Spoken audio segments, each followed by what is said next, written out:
घनश्याम शुक्ल साहब से मिलते मिलते मैं रह गया। अपनी पीएचडी की थीसिस के सिलसिले में फील्ड वर्क पर था। सिवान होते हुए छपरा गया। वहीं प्रोफेसर वीरेंद्र नारायण जी ने कहा कि किसी रोज़ पंजवाड़ लेकर तुमको चलते हैं और आप उनसे मिलना। किशन पटनायक से लेकर मेधा पाटेकर जी और मधु दंडवते जी के बारे में वो आपको बता सकेंगे।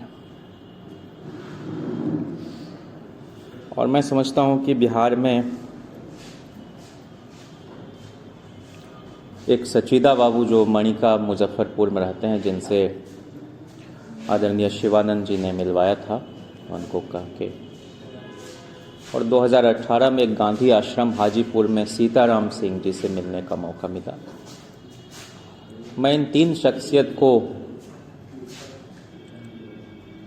अपनी अपनी खूबियों के साथ और कुछ सबके मुख्तलिफ तौर तरीके काम करने के, लेकिन मैं मानता हूँ कि जो गांधी अपरिग्रह की बात करते थे, उस अपरिग्रह, उस सदाकत वाली ज़िंदगी जो हो सकती है, वो उन्होंने जिया। और ज़रूरी नहीं कि हम इस तरह के व्यक्तित्व से रूबरू ही मिलें और तभी उनकी बातों का, उनके काम का असर हमारे जीवन पर पड़े। मुझे एक वाक़या ध्यान आता है कि इटली के मिलान शहर में एक साहित्यिक जलसे में शिरकत करने के लिए टी.एस. एलियट जा रहे थे और उनके अभिन्न मित्र एज़रा पाउंड ने उनसे कहा कि मिलान में एक बहुत ही खूबसूरत और चमत्कृत कर देने वाला बुत है, तुम उसका दीदार ज़रूर करना समय निकाल कर, और एक कविता लिखना तुम उस पर। अपनी मसरूफियत की वजह से एलियट वहाँ तो नहीं जा पाए, लेकिन उन्होंने जैसा कि उनके बारे में सुना और उनके बारे में एज़रा ने उनको कह रखा था, एक कविता लिखी, ला फिलिया चेपियांज, और एज़रा को उन्होंने दिखाया। उन्होंने कहा कि देखो, हमने कहा था तुमसे कि वो बहुत सुंदर है, तो क्या सुंदर कविता तुमने लिखी। उन्होंने माजरत के साथ कहा कि नहीं, मैं वहाँ नहीं जा पाया और शर्मिंदा हूँ। एलियट ने कहा कि, एज़रा ने कहा कि अगर वहाँ गए होते तो शायद तुम्हारी कल्पना शक्ति के बूते की बात नहीं थी कि इतनी सुंदर रचना उभर पाती।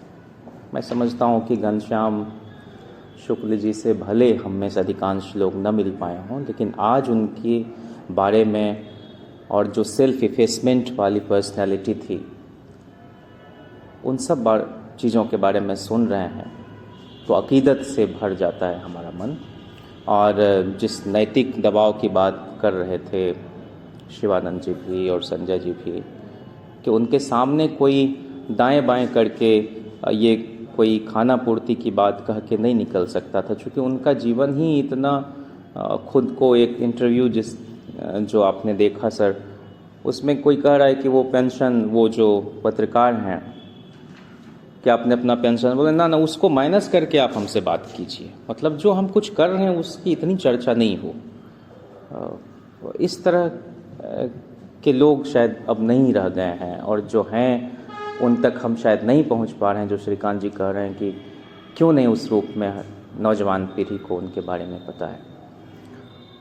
तो दो बातों के लिए हम लोग हमेशा इस तरह के शख्स के प्रति ऋणी रहते हैं। एक तो ये कि जो हमारी अभिरुचि है उसी के मुताबिक मशवरा, उसी तरह के विषय को पढ़ने पढ़ाने की सलाह अभिभावक को देना, क्योंकि हम में से अधिकांश नौजवानों की ज़िंदगी लेबोरेटरी में टूटे टेस्ट ट्यूबों में अपना भविष्य खोजने में ज़ाया होता रहा। और संगीत के बारे में वो कह रहे हैं कि लोग हमको लाख जलील कर दे, गाली गलौज कर दे, लेकिन एक बार लता मंगेशकर को सुनता हूँ तो आत्मा पर जमी काई समाप्त होने लगती है। इससे बड़ा सुख और क्या होगा और क्या चाहिए मुझे अपने जीवन में। ये जो संतोष का भाव है, तो जो गांधी कहते थे कि उतना ही लो जितने की ज़रूरत है और बाकी सब आप छोड़ दो। तो हम लोग निश्चित रूप से घनश्याम जी के व्यक्तित्व से कुछ सीखते हुए और अपनी पढ़ाई लिखाई पूरी करने के बाद अपने इलाके में उन लोगों के बीच थोड़ा काम कर सकें तो ये बहुत बड़ी बात होगी। और मेरी तो इच्छा है कि मैं इस तरह से करूं, उन गार्डियन से मिलूं जो अपने बच्चों को बहुत फियर साइकोसिस में रखते हैं, उनके अंदर बहुत इनसिक्योरिटी वगैरह सब डालते रहते हैं, उन पर नौकरी का दबाव नहीं हो, उनकी जो रुचि है उसके हिसाब से वो अपने जीवन को चला सकें। तो हम लोग जितना संभव हो सकेगा अपने अपने क्षेत्र में इस तरह की विभूतियों से मिलकर और उनके छूटे हुए काम को पूरा करने की कोशिश करेंगे। जो कहते थे कि कबीरा तुम पैदा हुए, जग हंसा तुम रोए, ऐसी करनी कर चलो, तुम हंसो जग रोए।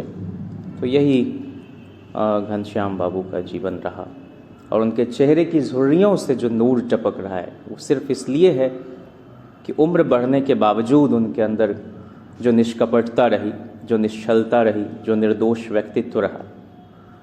और ये आसान नहीं होता इसको कैरी करना।